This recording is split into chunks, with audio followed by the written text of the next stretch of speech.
Pemirsa Klavos Sukacita di mana saja berada, puji Tuhan kita berjumpa kembali di dalam perenungan firman Tuhan di hari ini.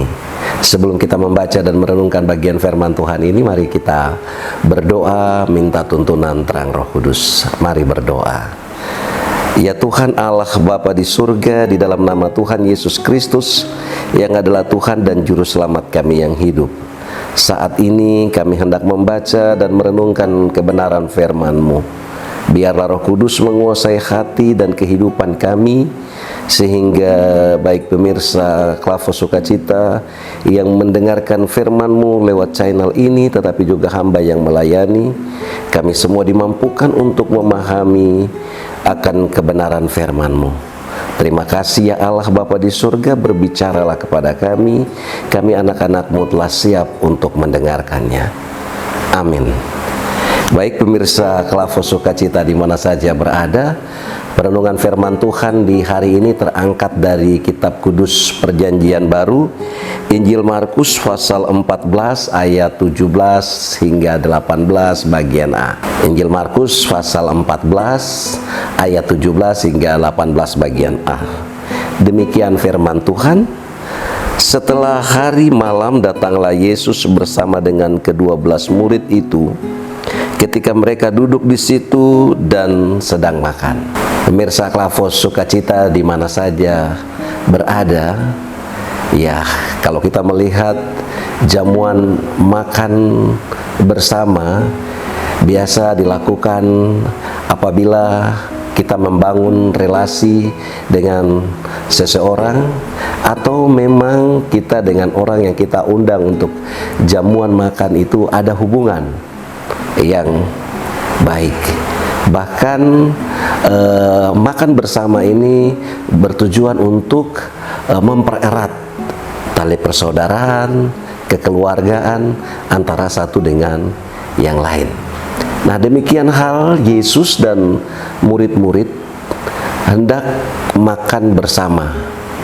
Dalam perikop ini, makan bersama ini merupakan perjamuan kudus.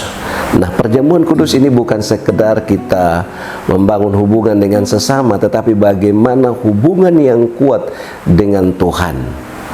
Nah, bagian ayat ini mengisahkan tentang Yesus makan bersama dengan murid-muridnya. Pada bagian ini kita menyoroti tema kasih di tengah pengkhianatan. Nah, di mana kita melihat Yesus tetap menunjukkan kasih tanpa syarat dan kesetiaan akan perjanjiannya. Meskipun Yesus mengetahui akan penderitaan serta penolakan yang akan dia alami. Nah, bahkan dia akan menghadapi situasi sulit, bahkan penderitaan-penderitaan yang akan ia tanggung.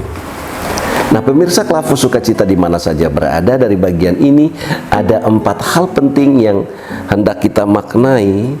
Yang pertama, bahwa kita melihat sebuah kasih yang mengetahui, di mana Yesus tahu bahwa Yudas akan mengkhianatinya. Namun Yesus tetap makan bersama, artinya bahwa Yesus tidak menunggu manusia itu setia, tetapi Yesus tetap proaktif untuk menyatakan kasih itu kepada setiap orang. Walau Yesus tahu Yudas akan mengkhianati dia, tapi berbagi dalam makan perjamuan itu Yesus lakukan sebagai wujud kesetiaannya. Demikian yang kedua, kita berbicara kasih tanpa syarat. Meskipun dikhianati, Yesus tidak mengusir Yudas, melainkan memberikan kesempatan hingga akhir. Bahwa Yesus juga tidak menyebutkan, Yudas kau yang mengkhianati saya. Tidak. Yesus tetap menjaga nama baik dari Yudas di tengah-tengah murid-murid yang lain. Nah, kasih Tuhan tetap ada bahkan pada waktu kita berbuat kesalahan. Hal yang ketiga, Bapak Ibu Saudara pemirsa Klavos Sukacita di mana saja berada, yaitu kedaulatan di tengah penderitaan. Artinya pengkhianatan adalah bagian dari rencana keselamatan.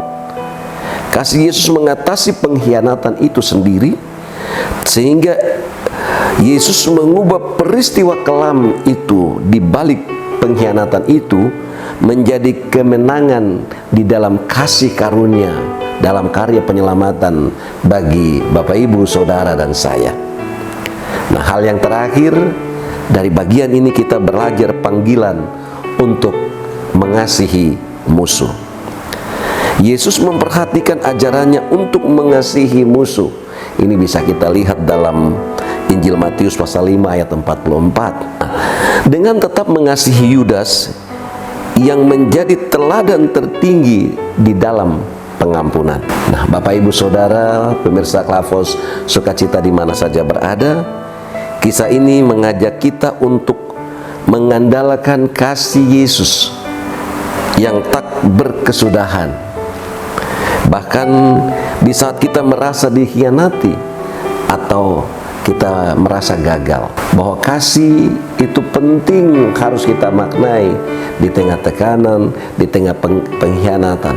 Bahkan di dalam kasih itu ada pengampunan, melepaskan pengampunan dan tetap ada dalam kasih.